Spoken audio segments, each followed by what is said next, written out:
우리 계속해서 우리 성막 이제 조금만 이제 한두 시간 정도만 더 하면 아마 성막이 끝날 것 같긴 한데요. 우리 다시 한번 21장부터 장제목을 보겠습니다. 21장은 사형법, 22장은 배상법, 23장은 재판법. 그래서 여기까지는 무슨 법이었죠? 친민법이었고, 그래서 24장에는 신해산 언약 체결, 피해 언약에 대한 말씀이 나오고, 그래서 그 언약의 체결에 따라 이제 제사를 지내야 되는데, 그래서 이제 제사에 관련된 25장은 증거궤, 떡상, 등장대 만드는 법이 나오고요. 26장은 성막 만드는 법이 나와서 오늘은 이제 성막에 대한 얘기를 좀 더 하려고 하고요. 27장은 번제단 만드는 법, 28장은 굽 만드는 법, 그 다음에 29장은 제사장 위임법, 30장은 분향 만드는 법이 되겠습니다. 그래서 지금 계속해서 우리 성막에 대해서 우리가 살펴보고 있습니다. 다시 한번 보시고요. 네. 자, 그래서 오늘은 우리가 먼저 한 번 더 성경을 한번 보시고 전체 이 그 성막의 이제 회막의 이제 문을 통해서 들어가게 되고요. 제물을 준비한 이가 이제 회막에 들어가면 뜰이 있고, 뜰에서는 뭘 하죠? 제물을 가지고 먼저 안수하고, 그 다음에 도살하는 건 피를 낸다. 그 다음에 각을 떠서 어떻게 한다 그랬죠? 번제단 위에 올려서 태워서 드린다. 그래서 이제 죄된 그 죄를 이렇게 받은, 그러니까 안수로 인해서 죄가 전가된 제물이 이렇게 각을 떠지고 이제 죽게 되는 거죠. 태워서 드려지게 되는 거죠. 그래서 이제 죄인들 나는 죽고 오롯이 예수 그리스도로 인하여서 새로운 피조물로 거듭나게 된다. 자, 그리고 나서 그 다음으로 나가는 곳이 어디냐면 물두멍. 그래서 손발 수족은 늘 씻어야 된다. 우리가 세례를 받지만 어린 죄로 더럽혀지기 때문에 손발은 늘 씻어야 된다라고 말씀드렸고, 그래서 이제 지금 방향을 보면 어디로 간다 그랬죠? 그 다음에 어디로 나가는 거예요? 물두멍 다음엔 성소와 지성소로 나가는데, 그 성소에는 뭐가 있었어요? 첫 번째 우리 뭐 배웠죠 지난주에? 등잔대. 그래서 우리가 빛과 소금 역할을 감당해야 된다. 빛 대신 하나님을 통해서 일상을 밝히는. 그리고 진설병, 떡상 위에 이 진설병, 그래서 말씀 되시는 예수 그리스도, 하나님 말씀을 나타냈고, 그 다음에 분향단은 뭘 상징한 거였죠? 향 피우는 거는 기도에 대해서 이야기한 것 같습니다. 그래서 우리 이 전체 이 성소가 의미하는 건 뭐라 그랬죠? 현대에 이르러서는 의미가 교회를 의미한다고. 그래서 널판지 하나하나가 성도들을 나타내고 예수 그리스도 안에서 하나된 교회를 나타내고 있다. 자, 이제 우리가 성소를 지나면 어디로 가게 되나요? 네, 지성소로 나가게 되는데, 지성소로 나아가려면 뭘 지나야 돼요? 휘장을 지나야 됩니다. 휘장을 지나야 되고요. 휘장을. 그래서 그 휘장이 저기에 이제 그 그룹이 이렇게 새겨져 있죠. 그래서 에덴 동산에서 쫓겨난 아담과 하와가 더 이상 그 에덴 동산에 생명나무를 먹지 못하게 하기 위해서 그룹들로 화영검과 그 그룹들로 지키게 하셨다라는 말씀이 나오죠. 그런 의미를 상징하고 있다. 자, 그래서 이제 지성소로 나아가게 된다. 이렇게 그 제사장이 이제 휘장을 지나서 지성소로 나가는데, 자, 요때 이제 지금까지 우리가 배운 그 성막의 말씀들을 통해서 제사를 위한 3대 조건이 뭔지를 정리를 하고 가야 돼요. 제사를 위한 3대 조건이 있는데, 자, 한번 같이 읽어보겠습니다. 시작. 너희가 영원히 지키기를 드려라. 이스라엘 자손의 모든 죄를 위하여 1년에 한 번 속죄할 것이다. 아론이 여호와께서 모세에게 명령하신 대로 하니라. 여러분 말씀드렸던 것처럼 이제 출애굽기와 레위기가 제사에 관련된 그 성막에 관련된 말씀들이 나오고 있는데, 레위기 16장 34절에 보면은 이제 그러니까 규범대로 따르면, 원칙대로 따르면 성소를 지나서 지성소에는 1년에 몇 번? 한 번 딱 들어가요. 누구만 들어가요? 대제사장만 들어가요. 물론 이제 그 모세는 수시로 하나님이 부르시잖아요, 막. 그래서 모세는 조금 예외인 경우고요. 근데 어쨌든 간에 제사법에 따르는 규칙대로 하자면 1년에 딱 한 번 대속제일에 누구만? 대제사장만 어디로? 지성소로 딱 한 번 들어가요. 자, 그때 뭘 갖고 들어가냐면 제물의 피를 가지고 들어가죠. 요거에 대한 이제 그동안에 이 성막의 제사에 관련된 말씀들을 기억하시면서 이제 보시면 되고요. 그리고 이때 이제 속죄한다.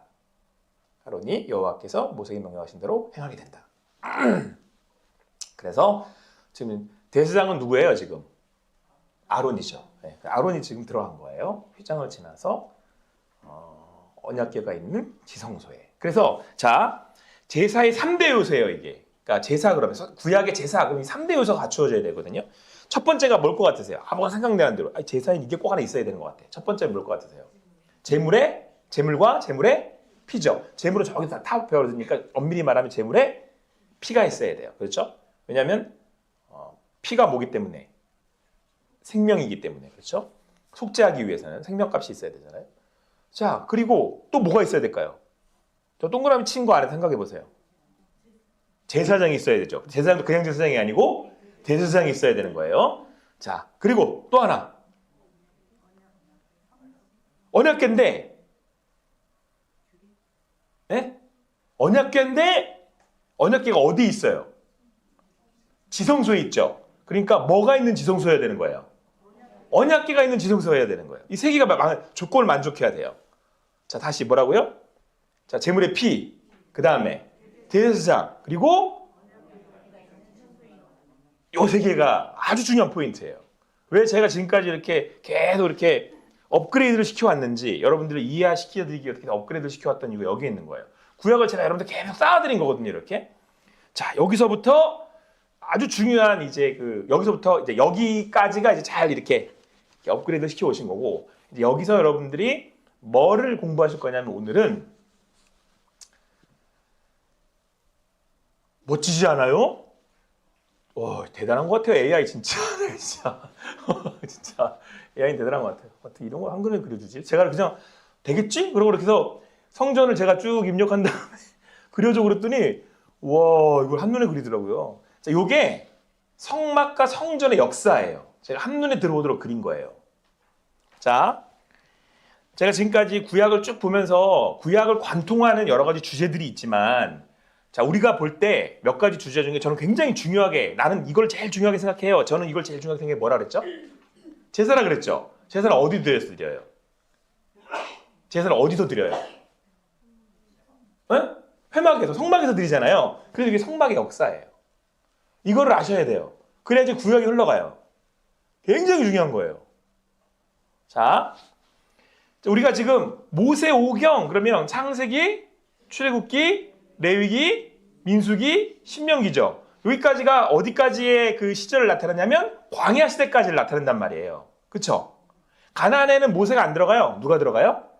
여호수아가 들어가잖아요. 그죠? 그때부터 정착하고 사는 거잖아요. 자, 광야 시대까지의 이 모세는 모세의 뭐다? 그렇죠? 모세의 성막을 가지고 제사를 지내죠. 그렇죠? 그래서 이 모세오경 안에서 드리는 제사는 이제 대표적으로는 모세의 뭐다? 성막. 저 끝에 보이는 모세의 성막이죠. 그런데 모세의 성막, 그 다음에 여호수아, 그 다음에 사사기, 그 다음에 그 뒤로 가서 왕정시대가 도래를 하거든요. 사사시대 다음에 왕정시대가 도래를 해요. 사울을 초대왕으로 해서 다윗 시대로 접어들죠. 근데 이때의 이 시대에 그 하나님이 계시는 언약궤, 임재하시는 그 언약궤에 대해서 다윗이 거의 그 독점하다시피 얘기가 나와요. 그쵸? 막 이렇게 예루살렘 들어갈 때 언약궤 얘기 나오고 뭐 하나님 언약궤 사모하고 막 그래서 이 시대를 다윗의 장막시대라고 얘기를 해요. 다윗 장막시대. 자, 저 때까지는 어떻게 하고 다닐까요? 언약궤가 이동을 해요. 그래서 막 언약궤가 저쪽 집에 가 있다, 이쪽 집에 가 있다가 막 그러잖아. 이쪽 동네가 저쪽 동네가 그래서 막 그 언약궤가 막 예루살렘 들어올 때 다윗 막 춤추고 그러잖아요. 저때까지는 다 텐트예요. 그죠? 저걸 텐트 시대라 그래요. 그래서 모세의 성막, 다윗의 장막 이렇게 얘기합니다. 그 다음부터 다윗이 이게 봤더니 하나님이 텐트에 계시는 게 너무 죄송스러운 거야. 그래서 다윗이 뭐라고 그래요? 제가 당신을 위해서 성전을 짓겠습니다. 할 때 하나님이 네 손에 뭐가 많아서 피가 많이 묻어서 안 돼. 너는 네 아들이 지을 거야. 그래서 다윗이 성전 지을 준비를 짜뜩 해놔요. 그래서 그 아들 누가? 솔로몬이 성전을 지어요. 그래서 이스라엘 역사 중에 가장 휘황찬란한 성전을 짓는 시대가 솔로몬의 성전 시대예요. 그래서 여러분 솔로몬의 뭘로 유명해요? 제사. 몇 번 제사? 1000번째. 그래가지고 예전에 분들 1000번째 세번 많이 쌌어요. 하루에 1000원씩 넣어가지고. 네. 그쵸? 솔로몬의 성전. 그때 그리고 나서 그 북이스라엘이 아수르에 멸명하고 남유다가 바빌론에 멸명하고 이스라엘이 다 포로로 잡혀가 버리고 성전 다 회파되고 사라졌어. 그런데 다시 포로로 귀환하면서 무슨 성전을 다시 세우냐면 그게 스룹바벨의 성전이에요. 지금 에스라서에 나와요. 지금 보세요. 성경이 쫙 관통하죠. 여기 시대별로 관통하고 있는 거예요. 나중에 제가 뒤로 다 가면서 이거 다시 다 그려드릴 거예요. 그 역사별로. 그리고 난 다음에 저 스룹바벨의 성전도 어떻게 될까요? 전쟁 때문에 회파되고 사라져요. 그래가지고 근데 유대인들은 뭐가 있어야 돼? 반드시 성전이 있어야 돼. 그러니까 헤롯이 분봉왕이잖아요. 로마의 황제가 그 분봉왕 헤롯을 세워놨는데 헤롯이 이 유대인들을 다스리다 보니까 유대인들이 뭘 좋아해?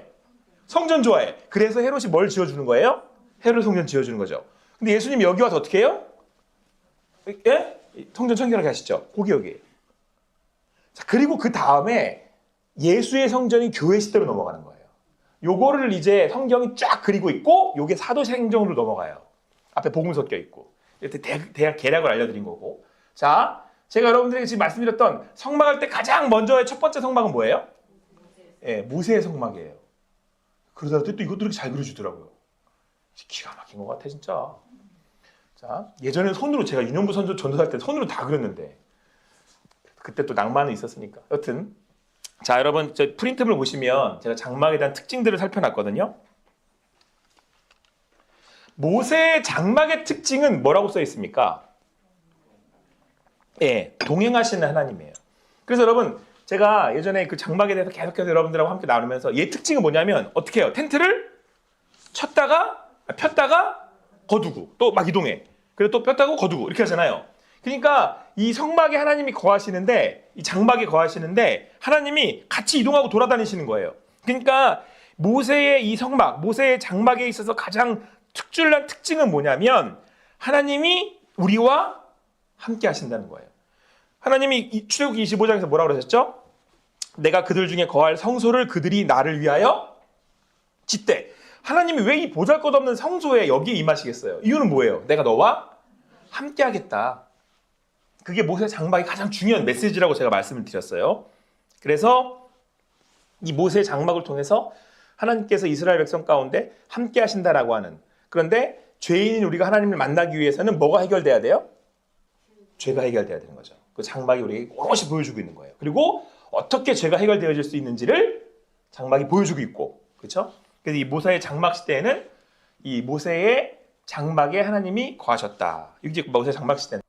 그리고 이제 여호수아가 이제 가나안 땅을 차지하고 그리고 사사 시대가 도래하면서 사사 시대 이후로 이제 왕들의 시대가 오잖아요. 그때 아까 말씀드렸던 건 사울, 다윗, 솔로몬으로 넘어가요. 그래서 다윗의 장막 시대가 와요. 그러니까 모세의 성막, 다윗의 장막. 이 다윗 때는 그 이제 막 예루살렘도 있다가 어디에 있다가 막 이렇게 이동을 하잖아요. 막 언약궤가 막 딴 날 밤에 저기 들어갔다가 막 나오고 막 이러잖아요.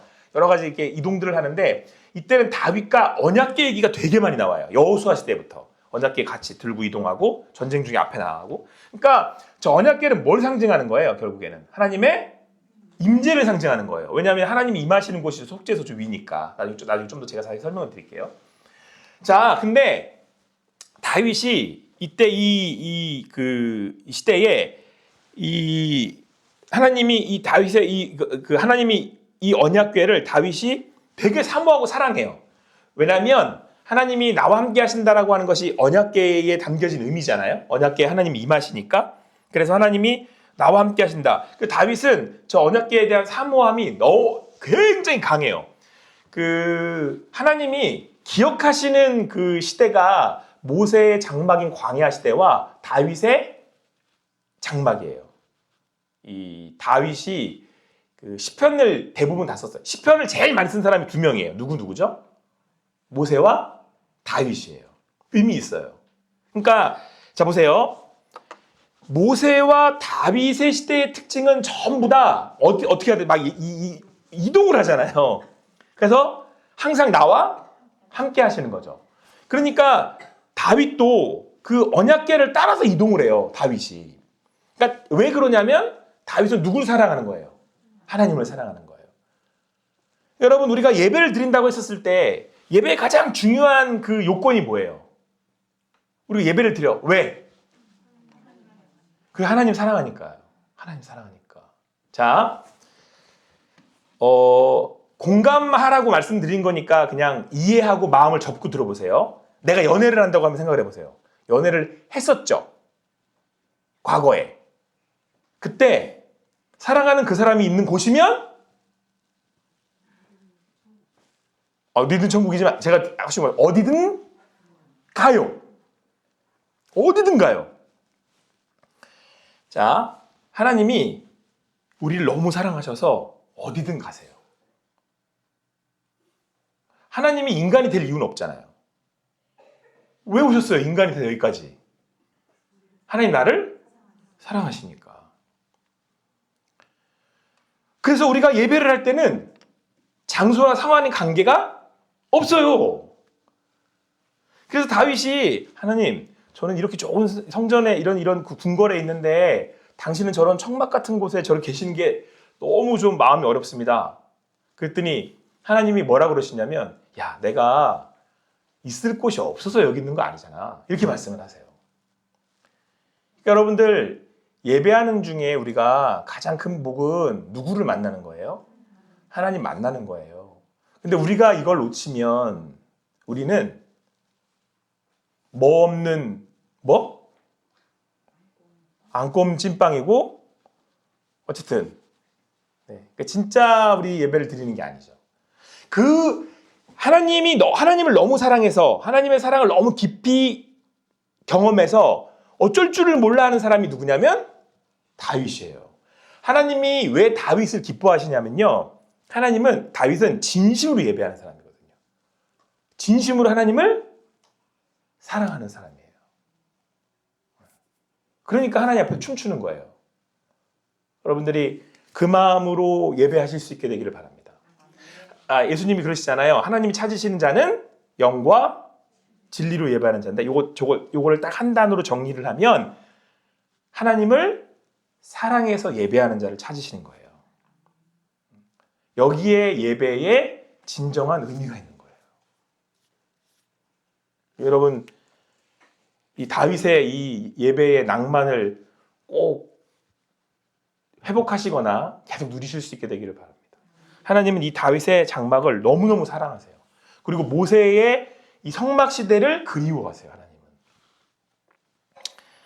자, 그래서 이 다윗의 이 장막이야말로 하나님께서 이렇게 말씀을 하세요. 그 후에 내가 돌아와서 다윗의 허물어진 장막을 다시 지으며. 이렇게 돼 있어요. 아니 다윗의 장막을 다시 지을 게 뭐가 있어?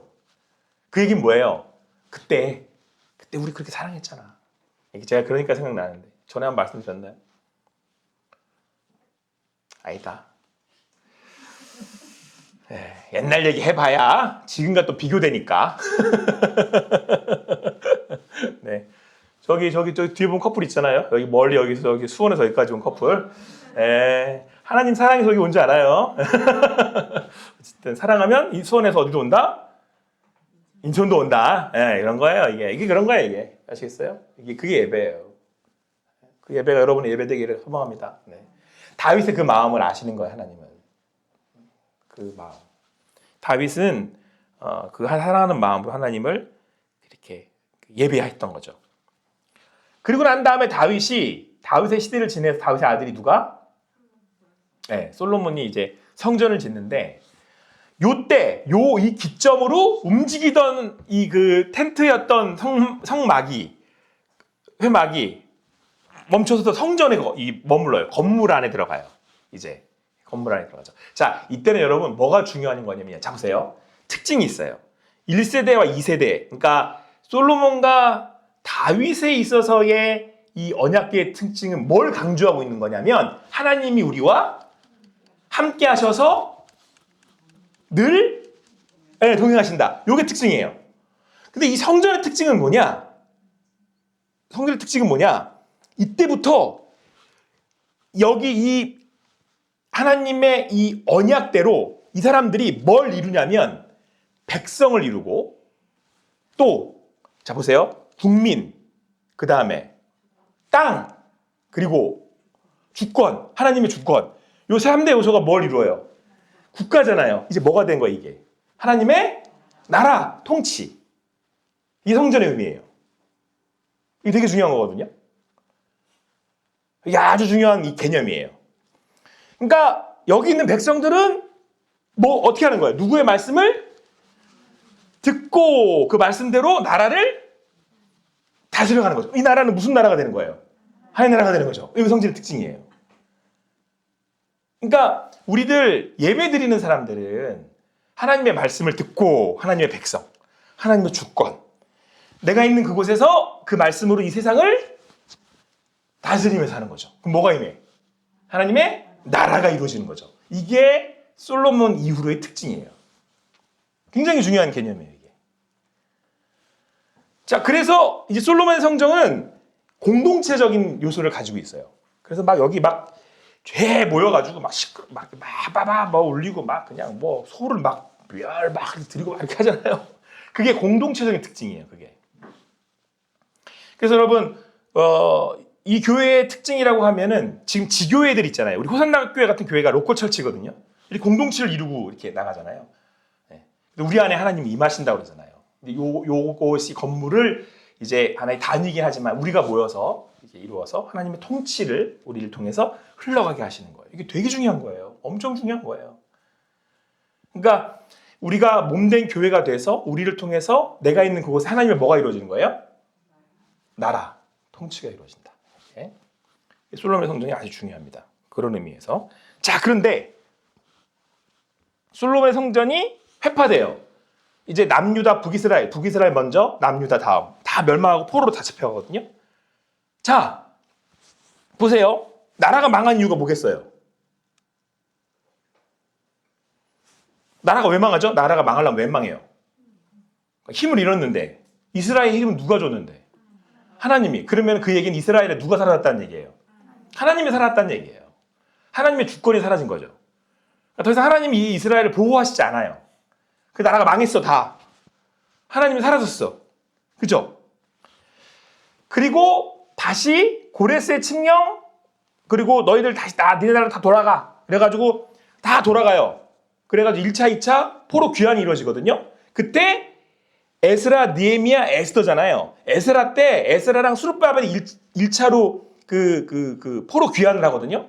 그때 이 사람들은 제일 먼저 뭐부터 짓냐면 성전부터 짓어요. 그때 수르바벨이 리더로 이스라엘 백성들과 성전을 다시 재건을 해요. 무너졌던 솔로몬의 성전을 그래서 뭐라고 부르냐면 수르바벨의 성전이라고 불러요. 에스라서에 나와요.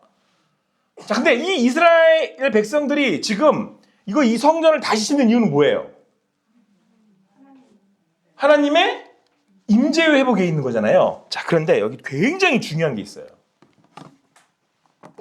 같이 한번 읽어볼게요. 시작. 너희가 이 땅에서 번성하여 많아질 때에 사람들이 여호와의 약속을 생각하지 아니할 것이요 생각하지 아니할 것이요 기록하지 아니할 것이요 찾지 아니할 것이요 다시 만들지 아니할 것이요. 자, 너희가 이 땅에서 번성하여 많아질 때는, 그러니까 이스라엘 백성들이 하나님을 떠나서 다시 죄를 짓기 시작하면서 결국 하나님의 주권이, 하나님의 다스림이 사라지고, 이스라엘 백성들은 자기가 스스로 왕이 되어서, 왕들은 자기가 왕이 되어서 이제 타락의 길로 가면서 북이스라엘 먼저 아웃되고 남유다가 끝까지 있다가 아웃되면서 다 망해서 사라져버렸어요. 근데 이 땅에 다시 돌아오게 될 거야. 그 이제 나중에 그게 예언서들을 통해서 쭉 나오거든요. 뭐 이사야서라든가 쭉 나온단 말이에요. 그래서 나중에 하나님께서 이사야서에 보면 페르시아 고레스, 그 고레스가 이스라엘 백성들한테 돌아가라 그래요. 근데 그 돌아가는 걸 뭐라고 이사야서는 얘기하냐면 그 고레스가 하나님의 쓰임받는 사람이야. 그래서 고레스를 통해 이스라엘을 돌아가게 한단 말이에요. 다시 이 땅에 번성하여 많아질 때는 근데 이때는 뭘 말하지 않는데요. 언약궤를 다시는 말하지 않을 거래요. 그리고 생각하지도 않고 기억하지도 않을 거래요. 또 뭐라고 그래요? 찾지도 않을 거래요. 다시 역사적으로 솔로몬의 성전이 회파되면서 언약궤는 사라져요. 역사상에서 사라져요. 그래서 바벨론이 이스라엘 백성들을 쳐서 성전을 회파하고 갖고 온 성전의 물건 중에 언약궤가 없어요. 그래가지고 인디아나 존스가 그렇게 찾으러 다니는 거예요. 인디아나 존스 영화 보세요? 거기 막 성배 나오고 막 거기서 그렇게 언약궤 찾으러 다니는 거예요. 그거 찾으면 난리 난다고. 예. 근데 언약궤가 지금까지 발견되지 않았대요. 없어요. 사라져버렸어요. 그건 당연하겠죠. 그것도 막 언약궤도 막 발견한다가 사람들이 가만 놔두겠어요, 걔를. 어쨌든 않을 거래요. 자, 그러면 다음 읽어볼게요. 시작. 아니다. 이걸 먼저 읽으시면 안 돼요. 자, 그러면 퀴즈. 솔로몬의 성전과 스룹바벨의 성전의 결정적 차이는 언약궤가 있고 없어요. 뭐에 없어요? 스룹바벨의 하나님 언약궤가 없어요.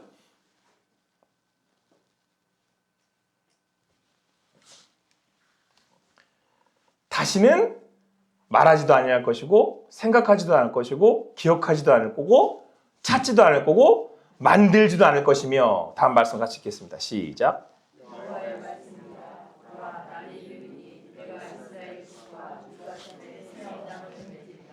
이 언약은 내가 그들의 조상들의 손을 잡고 애굽 땅에서 인도하여 내던 날에 맺은 것과 같이 아니할 것은 내가 그들의 남편이 되었어도 그들이 내 언약을 깨뜨렸습니다. 여호와의 말씀입니다.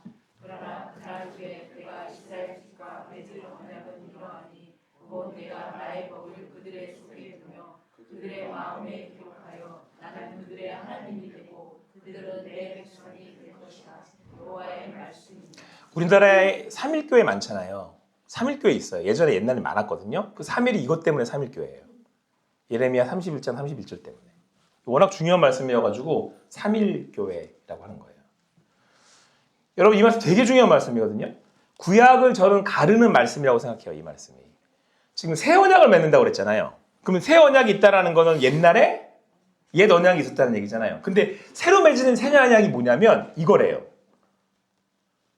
내가 그들의 조상들의 손을 잡고 애굽 땅에서 인도하여 내던 날. 자, 그때가 언제예요? 출애굽하던 날이죠. 그때 맺은 언약을 어디서 맺었어요? 몇 장? 20장에서 맺었죠. 그래가지고 뭐 주셨어요? 시키면 두세 번 주셨잖아요. 언약 맺고. 그래서 그 뒤로 앞에 도덕법 나오고 시민법 나오고 24장에서 피 언약을 맺죠. 그때 그날에 그 맺었던 것 같지 아니할 것은. 우리가 지금까지 그 말씀 배운 이유가 여기 있는 거예요. 그걸 머리에 집어넣어놓고서 장제목을 외운 이유가 여기 있는 거예요. 아니할 것은 내가 그들의 남편이 되었는데 언약을 맺어가지고 하나님이 우리 남편 되셨는데 그들의 내용을 그들이 깨버렸어. 그래서 앞으로 우리가 저기 사무엘 상하서 보면서 우리가 열왕기서 보면서 이스라엘이 어떻게 하나님을 배신하는지를 배울 거거든요. 그래서 깼어. 너희들 나 깼지. 근데 그러나 그날 후에 그러니까 니들이 나 깼잖아. 깼어. 그래서 그들이 하나님으로부터 멀어졌어. 그죠? 그날 후에 내가 이스라엘 집과 다시 맺는 언약은 옛 언약이 아니고 새 언약이래요. 그거는 옛날 언약과는 다를 거래요. 그래서 이 두 개가 비교돼요. 다시 맺는 언약은 이 얘기예요. 그날 후에. 빨간 글자 다시 한 번 더 읽을게요. 시작.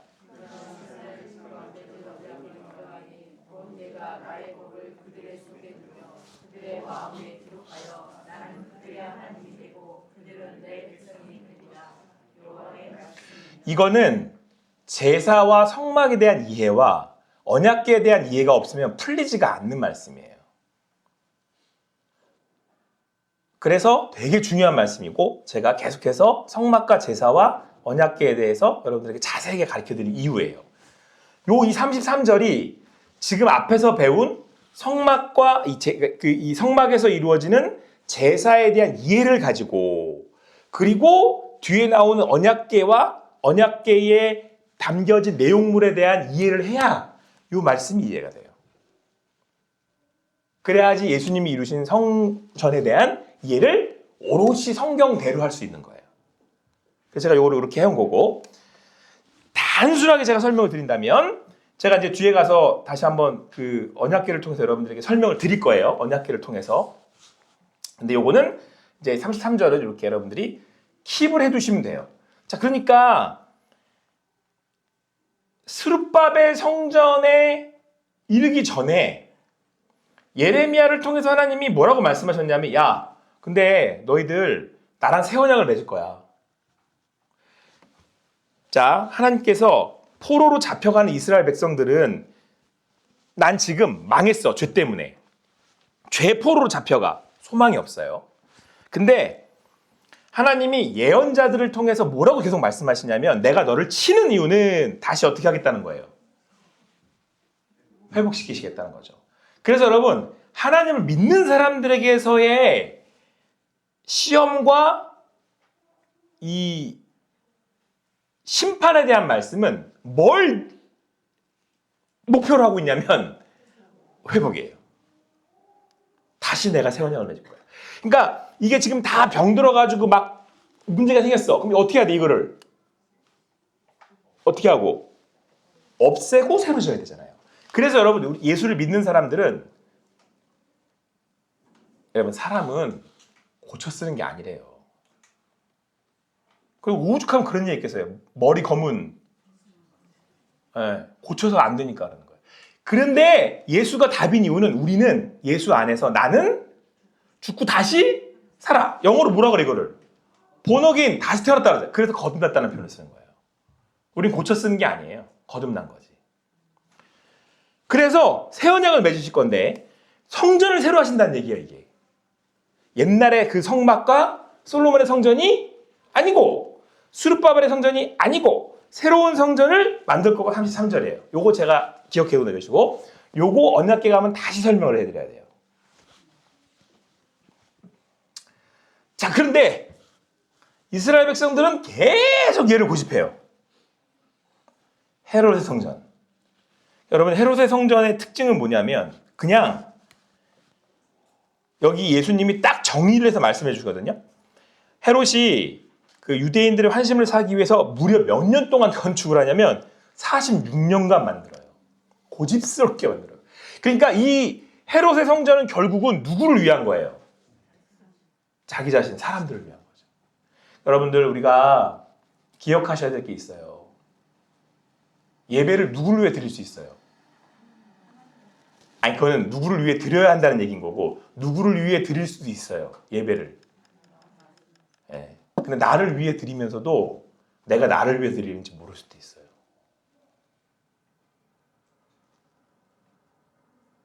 와, 그럼 진짜 슬프겠다. 나중에 마지막 날 내가 예수님 만났는데 예수님이 저보고 제가 목사예요. 그런데 예수님이 잘 모르겠는데요. 이러면 진짜 난감하겠다. 그죠? 전 그게 제일 슬플 것 같아요. 제가 예배는 제일 많이 드리는 분이 사람이잖아요. 매일 새벽 예배 드리고 수요일. 그런데 나중에 하나님이 저를 보시더니 내가 널 만난 적이 별로 없다. 야, 그러면 진짜 그때 와서 엄청 예배 드렸거든요. 이스라엘 사람들이. 근데 예수님 뭐라고 하셨죠? 여기를 뭘로 만든다고? 하나님의 그 전을 강도의 소굴로 만든다. 얼마든지 그럴 수 있어요. 자, 그래서 예수님이 어떻게 하시냐면 이것도 그러달라 했더니 이렇게 해줘야죠.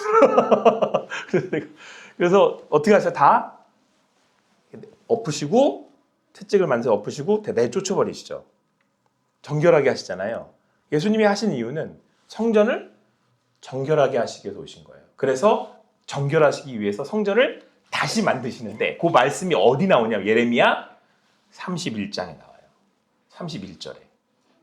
그러니까 여러분 예수를 믿는다는 건 예수를 믿었다라는 건 내가 거듭났다라는 건 뭐가 새로워지는 거예요? 예배가 새로워지는 거예요. 하나님이 자 지금까지 여러분 지금 쭉 오면서 우리가 계속 강조하고 있는 게 뭐냐면 성막이든 성전이든 뭐가 있어야 되는 거예요. 자, 세 개가 있어야 돼요. 피, 예수 그리스도의 피, 또 하나 제사장, 예수 그리스도. 그 또 하나가 뭐 있어야 돼요? 언약궤가 있는 지성소. 언약궤는 뭘 상징해요? 언약궤는 하나님의 임재를 상징하잖아요. 근데 여긴 있어요, 없어요? 없어요. 건물은 있을 수 있어요. 그러니까 하나님의 임재가 없으면, 언약궤가 없으면 아무 소용 없어요, 예배는. 하나님의 임재가 있어야 돼요, 예배는. 여러분, 예배에 뭐 성공이라는 단어는 어폐가 있지만, 여러분 진정한 예배는 우리가 하나님 앞에 예수님이 하나님 찾으신 예배는 영과 진리로 드리는 예배. 하나님의 영이 임하신지, 말씀이신 예수 그리스도가 고백되는 예배.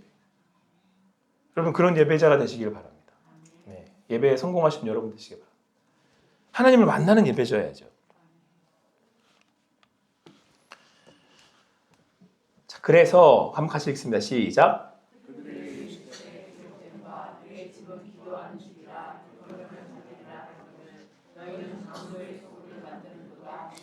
자, 여러분 제가 그래서 전 이렇게 얘기 결국 답을 해요. 예수님이 우리를 죄에서 구원하러 오신 거죠. 근데 그거는 조건이에요. 결론이 아니고. 구약이 그걸 얘기하고 있는 거예요. 자, 재물을 갖고 들어왔어요. 번제단에 잡았어. 끝인가요? 아니잖아요. 그 다음 어디로 가요? 우리가 단계별로 한번 또 가보죠. 번제단 다음은 어디예요? 아니, 그 전에 물두멍 있죠. 이건 이제 여러분들 학습시켜드리는 거예요. 자, 그 다음 어디로 가야 돼요? 성소로 나가죠. 그래서 분향단도 먹고, 떡도 먹고, 분향단에 향도 피우고. 이건 이제 그 하나님 앞에서 우리가 기도도 하고. 근데 궁극적인 최종적 목적지는 어디예요? 지성소죠. 예수님이 목적이 아니에요. 예수님은 필수인 거고. 필수인 예수님을 지나서, 그렇죠. 그게 제일 중요한 거예요. 그게 요한계시록을 키는 키워드예요. 요한계시록 맨 마지막 가면 새하늘과 새 땅 가서 뭐 하실 거예요? 답이 나왔잖아요. 누구를? 네, 그거예요. 그게 요한계시록을 푸는 키워드예요. 다른 건 그냥 다른 건 다 곁가지될 뿐이에요. 구약에서는 오로지 뭐 여러 가지 주제들이 있지만 아니에요. 여러분 잘 읽어보세요. 그 지금 이렇게 보면 하나님이 어떻게든 나를 어떻게 하시려고? 왜 지키시려고? 만나려고. 창세기부터 요한계시록까지 하나님이 나를 만나려고. 내가 죄를 지어서 멀어져. 그러면 이 죄를 해결하시면서도 오시는 거예요. 누구를? 나를? 그러니까 이게 사랑해서 뭐 하려고? 만나려고. 이거예요. 만민이 기도하는 집. 만나려고. 그러니까 여러분 예배의 키워드는 예배의 마지막은 내가 하나님을 만나는 거에 있는 거예요. 만나는 거예요. 다윗이 그 하나님이 너무 좋으니까 하나님을 어떻게 하려고? 만나려고. 모세가 하나님이 너무 좋으니까 뭐라고 기도해요? 저 한 번만 더 보여주세요. 한 번만. 그래서 모세가 쪼르잖아요. 따라다니면서 막. 여러분 오해하시면 안 돼요. 유경 목사가 목적이 아니에요. 전 목사가 제 인생의 목표 아니에요. 저는 호산나 교회 부흥이 제 목표가 아니에요. 여러분들이 하나님을 만나는 게 제 목표예요.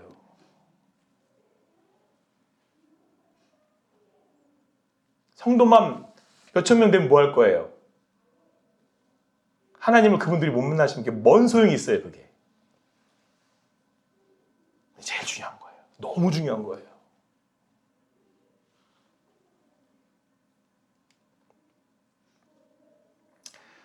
그래서 여러분 이 성막의 역사가 여기까지 오는데 이 앞에 있는 성전들에 대한 성막에 대한 이해가 교회가 뭔지를 이렇게 보여주고 있는 거죠.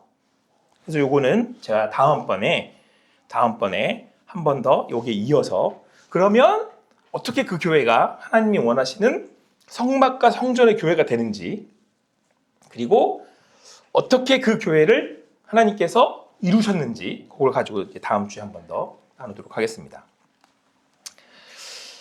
우리는 몸된 교회입니다.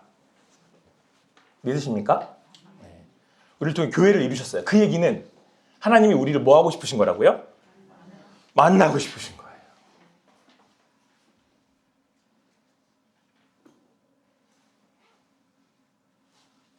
그 하나님과 동행하시는 여러분 되시길 바랍니다. 네.